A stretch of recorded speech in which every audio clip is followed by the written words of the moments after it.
Ava Cadell will be in presentation with Paul Ryan. Paul Ryan has an excellent reputation in the Los Angeles area. Many of you saw him on Mid-Morning LA. For many years, he was the host of Mid-Morning LA. Oh, about 25 years ago, believe it or not, he played Santa Claus at a book publicist's Christmas party. And he has interviewed over 1,000 people for his various radio and TV shows.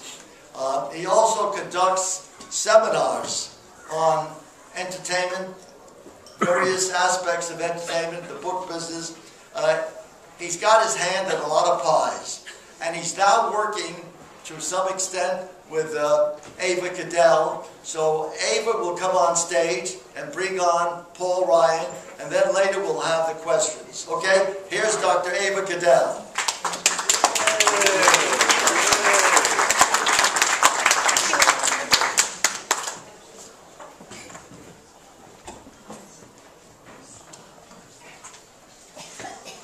I'd like to mention that my uncle is Warren Buffett. You wish. I just wanted to say I was so glad that Irwin brought up about Tommy and the tickets for the Lakers, because around that time, after Irwin told me, I called Tommy and I said I'd like 6 tickets tonight for the Lakers, and he hung up on me. So, we're all here tonight to talk about romancing the media. Are we ready for that? Are you ready to romance the media? One person over here. Okay. So, it's David Letterman's 30th anniversary of the David Letterman Show. So in honor of Dave, we have the top 10 Valentine's Day tips for romancing the media. Are you ready, Eva? I'm ready. I'm always ready. Okay. Little drum roll, please. Number 10. Number 10. The media is always stressed and so very busy. So send them a romantic press release. Nicely done. Number 9. Sometimes the media likes undercover stories. This Valentine's Day, get under the covers with the media. Oh, beautiful suggestion. I think Irwin liked that one. Okay. Number 8. Go to any event with Angelina Jolie. You'll have flashbulbs going and she might even adopt you. She does that all the time. Okay, number 7. Number 7. Be bold and confident and really love yourself. Yes, it works for Donald Trump. It certainly does. Number 6. Incorporate some breaking news into your press release. Exactly, and show humor and show cleavage too. Easy for you to say. Number 5. Twitter is only 140 characters. So show some humor, and, oh, that's your line, I'm sorry. Twitter's only 140 characters. Be concise and keep your bio short. Yes, definitely. Get a 1-page pitch, and keep your shirt short. Or that keep your skirt short. Shirt, exactly. It's one or the other. For me, it's the shirt. Okay, number 4. Create unique sound bites for different networks. Always be versatile and flexible. They love that. Mm-hmm. Number 3, how do I get known and noticed if the press doesn't even know who I am? Well, you could always change your last name to Kardashian. Oh. It works, the family's getting bigger and bigger. What can I learn from all the PR that Arnold Schwarzenegger, Herman Cain, and Tiger Woods have been getting? Sex sells. Yes, yes, yes, yes. And the number 1, can we have the drum roll one more time? Yes. Thank you, Marlene. The number 1 way to be successful in the media is... Get to know Irwin Zucker. Yeah.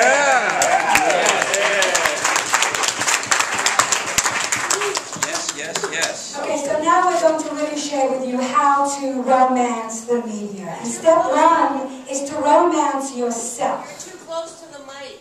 Yeah. Oh, sorry. There you go. Yeah. She yelled at me. Okay. Thank you for sharing.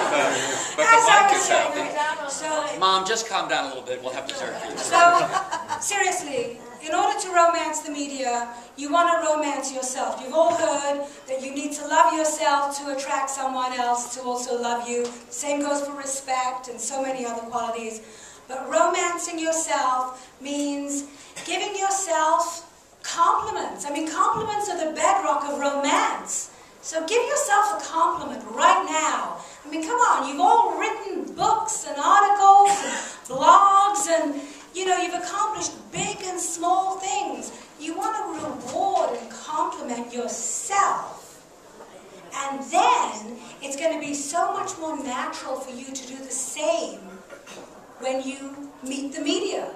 I mean, I have a little trick, which I'm going to share with you. When I go for a very important audition with a producer, I literally manifest and I say to myself, as I'm sitting in front of the producer, be it a man or a woman, I love you.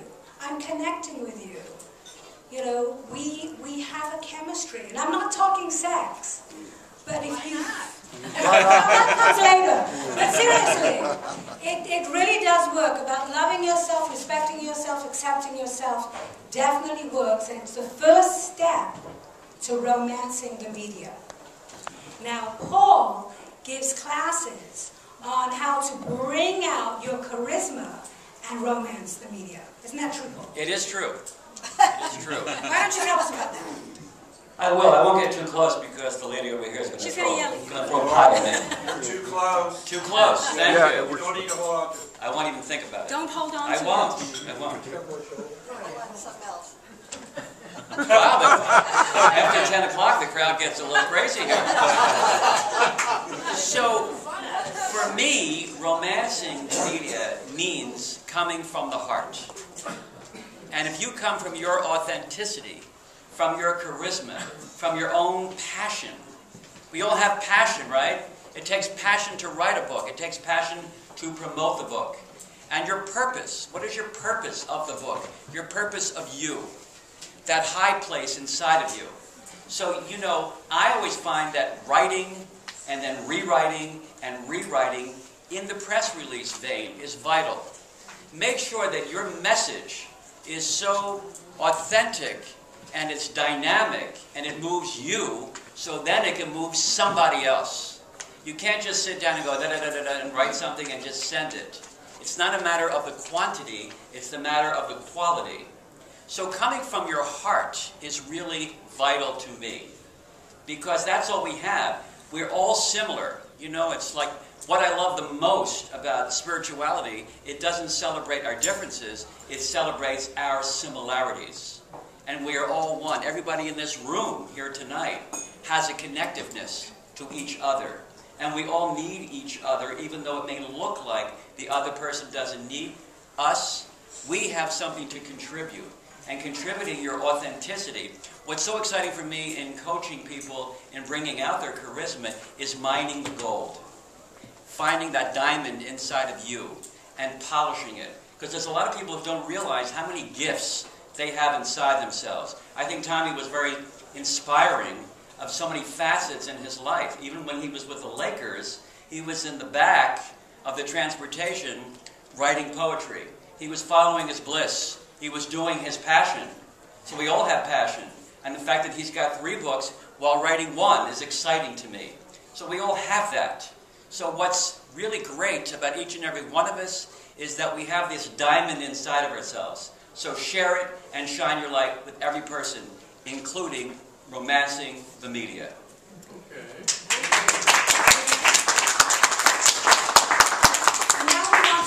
Something with you that's very important, because the media really doesn't have a very long attention span. So we were joking earlier about keeping it short. So it's true. You want to come up with a one-line, a wondrous one-line is what I like to call it, that really describes your brand, who you are, what you do, what your book is about. Agreed? Agreed. Yes. So what would you say is a wondrous one-liner for you? Well, I have many, but one of my favorites that I've used is that I am the Martha Stewart of love and sex. Mm-hmm. And that's got me booked on many, many TV shows and lots of public speaking, gigs all over the globe. So what is your wondrous one-liner? I would say Paul Ryan, the Pied Piper of comedy and charisma. Okay. Cute, you He like that? doesn't even have a flute. Yeah. Well, after 11, I might have one. Yes. So yeah, think about a great one-liner, because you never know who you're going to meet, and you have to be spontaneous. You have to have it right on the tip of your tongue. Now, we also talked about sound bites. There are so many networks, so many radio stations, but they all have very different demographics. So you want to be very versatile, so that you can appeal to all the different audiences that are out there. Good. So in other words, transition from one soundbite to another. Exactly. So don't just stick with the one. So give us an example. If you were pitching Fox News. So, well, my latest book is kind of naughty. It's by Alpha Publishing, and it is called The Sexy Little Book of Sex Games.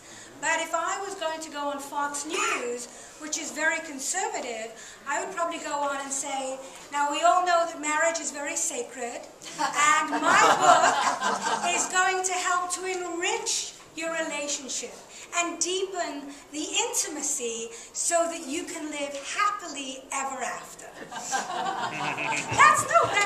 That's how I would pitch it to Fox News. Now, okay, you have a book. I think that would be great for Newt Gingrich. Now, what about your book? What about, you have a book on comedy, The Art of Comedy. Yes. How would you pitch that if you got a call from Playboy? And they said, okay, Paul, we want you to come on the Playboy Network and sit between two centerfolds and promote your book. I would say yes. You want a soundbite. Well, Okay. a soundbite that would appeal Okay. to their audience. All right. So the art of comedy, getting serious about being funny,